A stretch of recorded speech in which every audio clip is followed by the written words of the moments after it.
Sa iba pang balita, nasa 27 milyong balota na ang naimprenta ng COMELEC para sa nalalapit na halalan sa Mayo.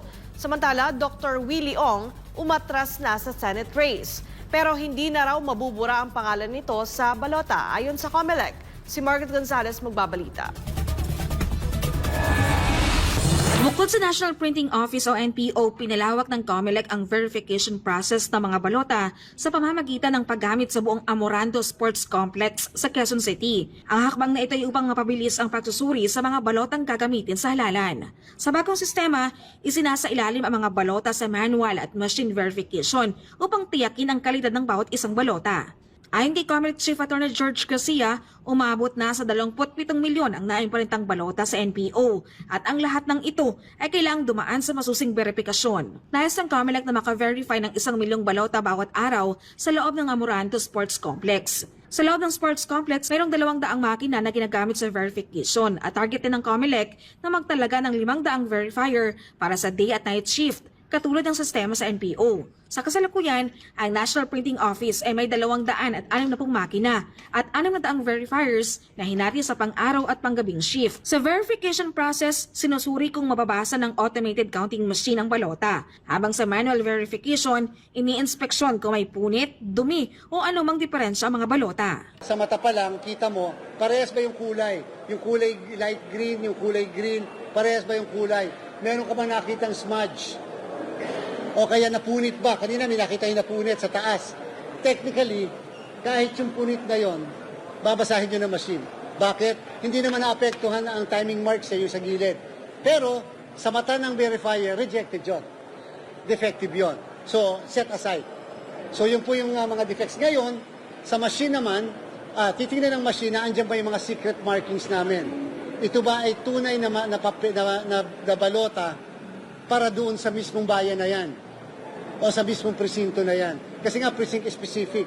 Therefore, nakakalibrate yung mga makina sa mismong presinto na bine-verify nila. Ayon kay Garcia, kinakailangan ng 7 hanggang 8 segundo para ma-verify ang isang balota. Depende yan sa kasanayan at experience ng verifier. Dahil dito, inasa ng COMELEC na mabilis din ang magiging proseso ng verification sa tulong ng mga trained personnel. Para ma-verify ang isang balota manually, at ng machine, 7.5 to 8 seconds ang nakukonsume ng isang verifier. Yun ay depende sa kasanayan niya o medyo eksperyensado na ba siya o pag nagsisimula pa lang na verifier. So, more or less sa maghapon, on the average siguro naman kung meron kang 7 to 7 na verification o 8 to 5 na verification, halimbawa, palagay ko naman medyo makakadami rin yung verifier natin. Sa kasalukuyan, nasa 3 hanggang 4 na milyong balota na raw ang sumalang sa verification. Matapos dumaan sa proseso ng verifikasyon, ang mga balotang pasado ay dinadala sa packing area at inilalagay sa maayos na mga kahon upang mapanatili ang kalidad ng mga ito laban sa anumang temperatura o posibleng pinsala. Minsan kasi may mga pagkakataon dati. I think in 2016 or 13, may nagreklamo na nag-expand yung balota. Nag-expand yung balota, pinasok sa makina, nire-reject ng makina.